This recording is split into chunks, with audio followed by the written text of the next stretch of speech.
Welcome to the MedRite video documentation. This tutorial covers all the aspects of managing staff members from the administrative web portal. There are 7 default staff types in MedRite. Every staff member must be created with a staff type. This will determine their default permissions within MedRite. Also, in order to log in and use any aspect of MedRite, that is the AWP, the MedPass machine, or ADL machines, a staff member must be given a PIN. The PIN number is used as their unique login credential. Staff types can be managed by navigating to Facility, AWP Configurations, and selecting Staff Types from the Actions panel. Here we can see the default staff types: Administrator, Care Provider, Caregiver, MedPasser, Nurse, Other, and Physician. These staff types cannot be modified or removed by the user. Create a new staff type by selecting the Add Staff Type button. Provide the name or description of the staff type in the input box. Additional staff types can be defined from the same modal by selecting the plus icon. When ready, click Submit to add the new staff types. User-defined staff types only can be removed by selecting the X delete icon. To create a new staff member profile, navigate to Staff, New Staff. Here we see the new staff page. Notice the fields with red asterisks. These are required in order to create the new staff member. However, we recommend providing as much information as possible. This will make staff reports and other aspects of MedRite more useful for the administration. Begin by selecting male or female from the radio buttons. Then, the staff type pull-down is next.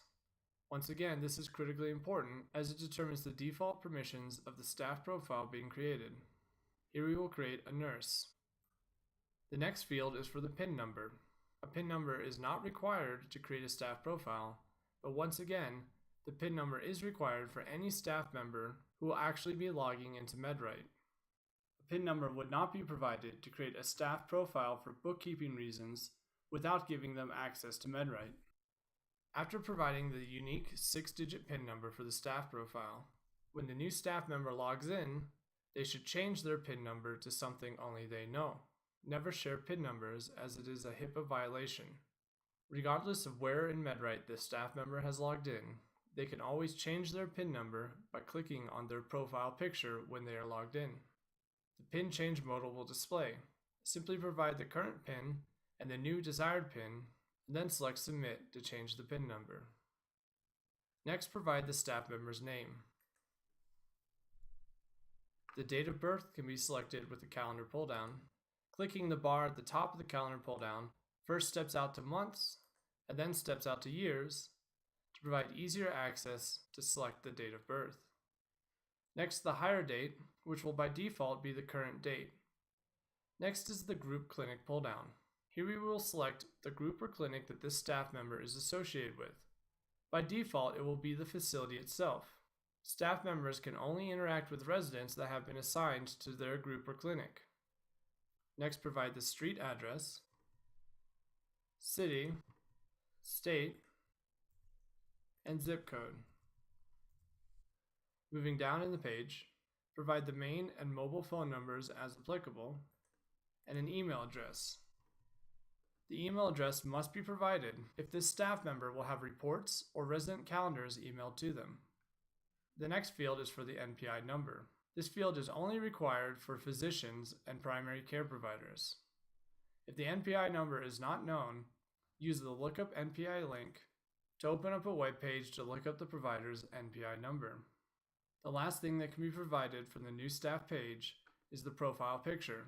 Click the generic profile picture to open up the Upload Image modal. Select Choose File and navigate to the profile picture. Select it and select Open.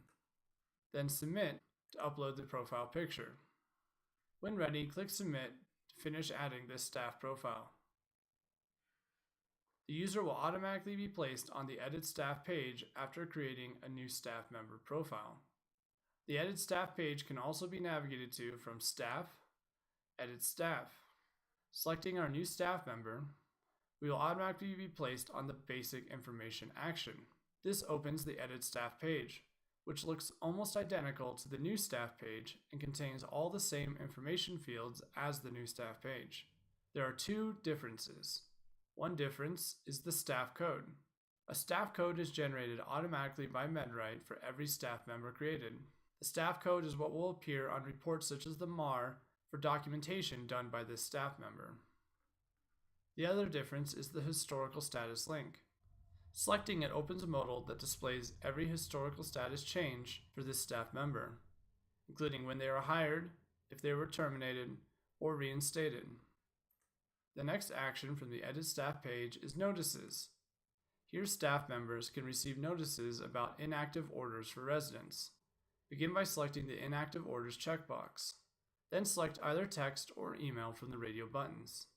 If text is selected, indicate the phone provider with the pull-down that will display, and then provide the phone number to send the text messages to. If email is selected, simply input the email address where the user will receive the notices.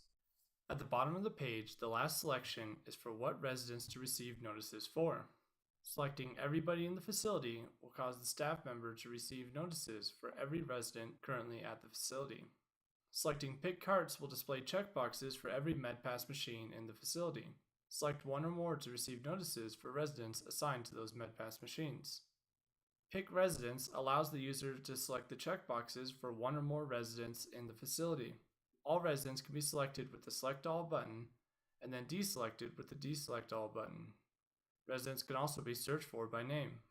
With all the information provided, simply select Submit to send notices about the selected residents via the contact method provided.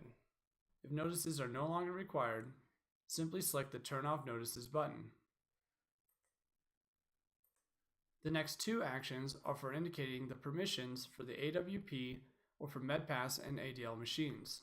Selecting Permissions AWP opens the AWP Permissions page where there is a checkbox for every permission for actions to be conducted on the AWP.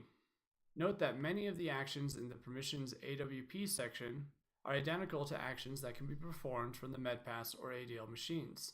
For example, documenting vitals. In these cases, the permission for the AWP is used in all situations where that function can be performed. Every section of permissions has a checkbox by the section header. Selecting or deselecting this checkbox will select or deselect all permissions in that section. When ready, click Submit to update the permissions for this staff member. The permissions for MedPass and ADL machines are edited in exactly the same way. Before we explore the Terminate action, let's look at the Signature action. Here the staff member can provide a signature into the large input box, which will be used when adding an electronic signature, for example in assessments or service plans. Provide the signature, ideally with a touchscreen or stylus, and ideally with better penmanship than I have,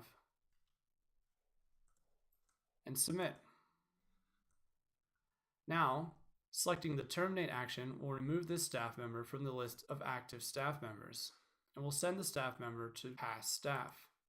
If we navigate to Staff, Past Staff, we can then find that staff member. Here we can see the basic information of the staff member. Notice that the PIN has been cleared. This is the main reason that staff profile should be terminated when the staff member no longer works at the facility. Otherwise, that person might still have access to the facility and could pose a security risk. Here we can see the historical status of the staff member. We also can see the Reinstate link.